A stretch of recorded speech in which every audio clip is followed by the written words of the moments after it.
perkenalkan nama saya Alexander Dwiki Hermawan dari Universitas Lambung Mangkurat, Fakultas Keguruan Ilmu Pendidikan, dari program studi pendidikan khusus. Hari ini saya akan melakukan observasi dengan teknik wawancara untuk mata kuliah perkembangan peserta didik. Saya akan melakukan observasi pada peserta didik seorang disabilitas netra penyandang low vision, dan saat ini saya sedang bersama wali kelas dari anak tersebut. Selamat pagi Pak. Selamat pagi. Saya melakukan observasi pada peserta didik dengan nama Zainal Abidin atau akrab disapa Abid. Saya mau ngobrol-ngobrol sedikit sama Bapak tentang beberapa hal soal penyesuaian diri Abid, juga perilaku belajarnya Abid, dan bakat dan kreativitasnya. Boleh ya Pak? Oke. Saya mau tahu Abid di sini sekarang kelas berapa Pak? Saat ini dia duduk di kelas 11 SMA. Oh. Kalau umur Abid sekarang berapa? Abid sekarang 22 tahun. 20 tahun. Oke. Pak, saya mau tanya mengenai Abid saat di kelas. Bapak kan sebagai wali kelasnya di sini, gimana sih Pak cara Abid melakukan pembelajarannya? Apakah dia fokus, apakah dia mudah teralihkan saat belajar Pak? Baik, alhamdulillah untuk siswa yang Abid ini untuk konsentrasi tidak ada masalah. Artinya ketika dia mengikuti belajar itu dia bisa mengatasi ini. Jadi sehingga ketika mengikuti belajar itu untuk melakukan konsentrasi dia tidak ada kendala seperti itu. Jadi nggak ada masalah. Ya tidak ada masalah. Apakah dia sering kehilangan fokus misalnya dalam waktu setengah jam atau 1 jam sudah merasa bosan? Oh, dia tidak ada tidak pernah merasa fokusnya, tapi untuk bosan ya wajar karena dia mudah bosan itu karena misalnya materinya itu sulit dipahami atau terlalu tinggi bagi dia. Jadi sehingga untuk tugas saya sebagai wali kelas itu menyesuaikan dengan Terus ya Pak, terus gimana dengan motivasi belajarnya Habib Pak? Apakah dia menunjukkan perasaan ingin tahu yang lebih, penasaran dengan pembelajaran yang Bapak sajikan buat Habib? Sebenarnya dia itu mempunyai motivasi belajar yang tinggi, tapi karena memang sifatnya agak sedikit pendiam, jadi ketika dia ingin bertanya atau ingin menyampaikan sesuatu itu dia harus dipancing terlebih dahulu, karena dia itu kan agak pemalu ya. Jadi sebenarnya dia itu mempunyai motivasi belajar yang tinggi, dan dia itu ingin menyampaikan sesuatu itu perlu dulu diarahkan, dibimbing, sehingga dia baru bisa menyampaikan seperti itu. Jadi perasaan, apa dia merasa antusias Pak saat belajar, saat Bapak menyajikan usia nggak sabar lagi untuk belajar? Dia bisa dikatakan antusias untuk pembelajaran, dan dia terkadang menanyakan hal-hal yang di luar nalar ya, artinya pertanyaan-pertanyaan yang di luar dugaan itu. Jadi itu menunjukkan bahwa dia itu sangat antusias dalam mengikuti pembelajaran.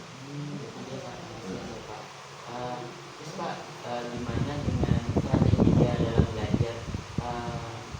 Yang saya tahu Abid ini sekarang di jenjang SMA LB, ikan semakin banyak tugas dan pembelajarannya. Apakah ketika Bapak menyajikan tugas atau ujian, dia sudah mempersiapkan jauh-jauh hari gitu Pak? Oke, nah strategi belajarnya yang saya ketahui dia karena di kelas ini setiap ada pembelajaran itu apa yang dipelajari itu yang ditulis, apa yang ditulis itu yang dipelajari. Jadi sehingga setelah ditulis itu saya arahkan untuk membaca lagi di rumah, dan besoknya nanti atau pertemuan berikutnya akan saya tanyakan apa saja yang sudah dipelajari di rumah, sehingga itu dia strategi. Selain dia strategi belajar dia seperti itu, saya juga sebagai wali kelas untuk mengarahkan dia tetap mempelajari, membaca materi yang sudah dipelajari walaupun itu hanya sedikit. Apakah dia kalau misalnya merasa kesulitan atau kesusahan dalam belajar mengerjakan tugasnya, meminta bantuan pada Bapak? Ya, jadi kami ada punya grup WA khusus kelas 11, jadi di sana bisa berinteraksi, silahkan bertanya apapun dan hal apa yang ditanyakan. Jadi di situ sebagai ruang interaksi kami, hal-hal selain apa si Abid juga si Ambar juga boleh bertanya. Jadi di sana kami saling interaksi. Terkadang tugas pun kami mengumpulkannya di sana. Dan tugas-tugasnya pun terkadang saya sampaikan di grup tersebut. Secara digital ya Pak? Iya, secara digital. Jadi yang saya tangkap Abid ini cukup antusias dan sering bertanya ya Pak? Iya, betul. Iya. Terus hal berikutnya Pak mengenai penyesuaian diri Abid di sekolah.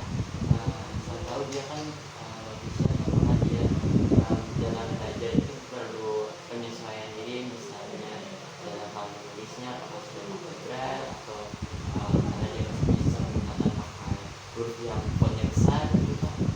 Nah, untuk penyesuaian diri dalam belajar, Abid ini untuk membaca, dia bisa membaca tulisan awas dengan font yang dibesarkan. Tapi untuk menulis, dia tetap menggunakan tulisan braille. Jadi dia ini selain bisa membaca tulisan braille, bisa juga membaca tulisan awas.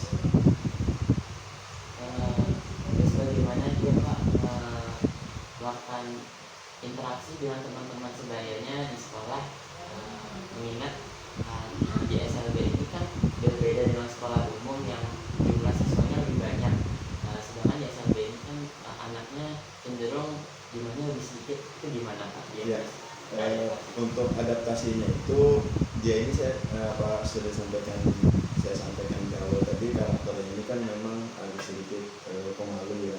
Nah, jadi dia itu untuk adaptasi dengan lingkungan, dengan teman sebaya atau teman kelas lainnya itu tidak ada masalah.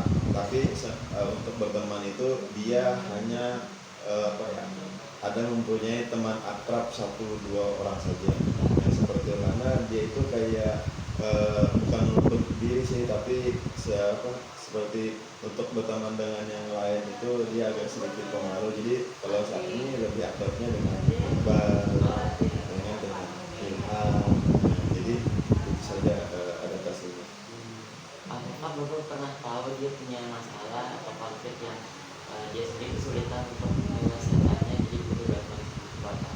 Untuk konflik dengan teman yang saya ketahui itu tidak ada, tidak ada masalah, dan dia pun orang yang berperilaku itu sopan, orangnya itu sopan, sehingga saya rasa untuk konflik dengan teman itu saat ini tidak pernah, tidak ada, dan untuk minta bantuan masalah itu juga belum pernah. Saya penasaran Pak, Andi sendiri kan penyandang low di SLB ini, apakah dia butuh bantuan misalnya untuk berjalan atau menggunakan alat bantu tongkat atau alat bantu lainnya Pak, atau mungkin pengarahan untuk orientasi mobilitasnya sebelum dia sekolah? Ya.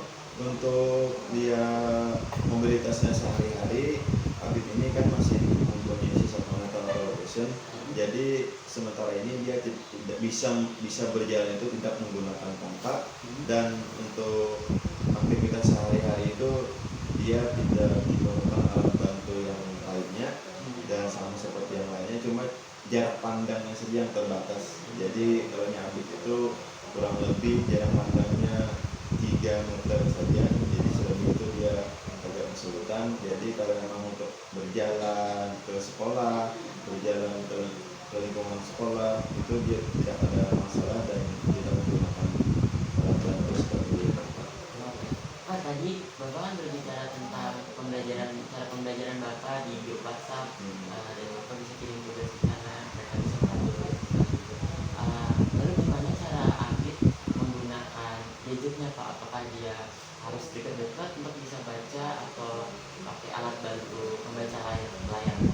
Jadi untuk Abid ini karena dia masih mempunyai sisa penglihatan, dia itu menggunakan handphonenya itu tidak menggunakan membaca layar, tapi cukup mendekatkan handphonenya saja jarak sekitar 5-10 cm untuk membaca seperti WA dan yang lainnya.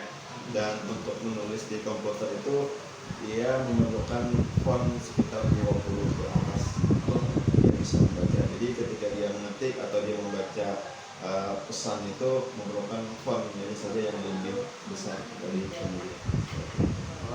Bisa ya Pak. Selanjutnya saya mau minat dan bakatnya Abid Pak di sekolah. Bagaimana cara Bapak mengetahui minat dia di dalam mungkin hal akademis atau mungkin hal-hal non akademis Pak?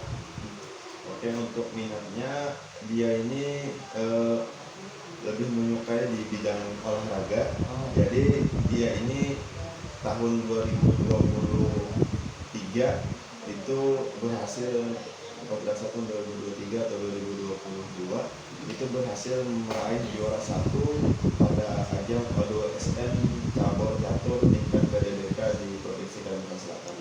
Jadi dia catur dan juga dia berhasil meraih prestasi juga di bidang olahraga judo. Jadi dia ini dua cabur ini yang bisa dikatakan dia menguasai dan juga berprestasi.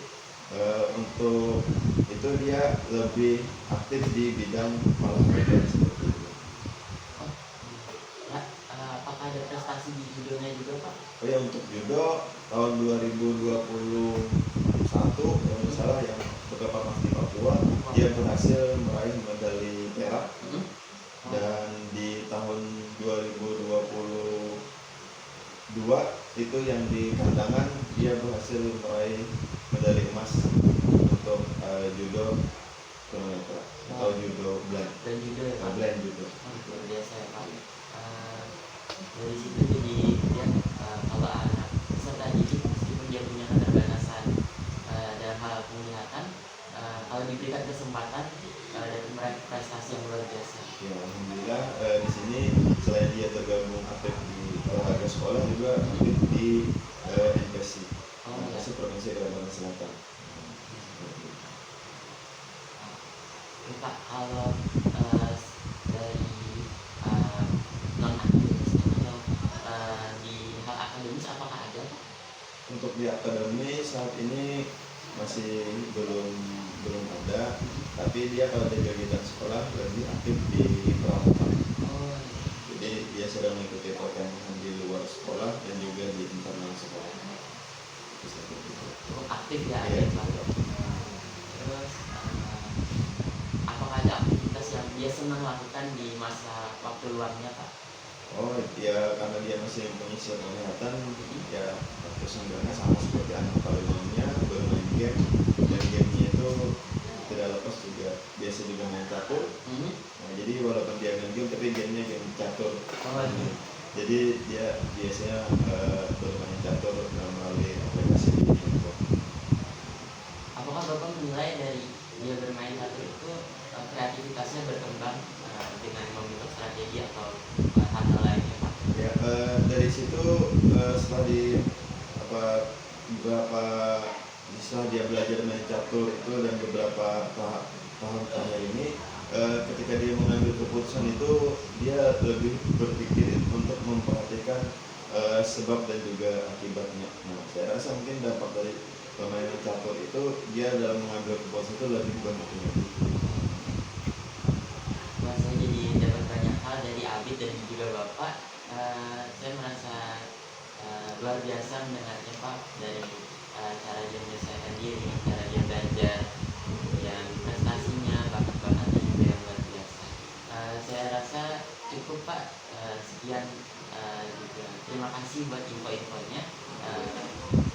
Saya rasa sudah cukup dari saya dan bersama saya Bapak Ahmad Ghafuri, wali kelas dari peserta didik dan non didik. Sekian dan terima kasih.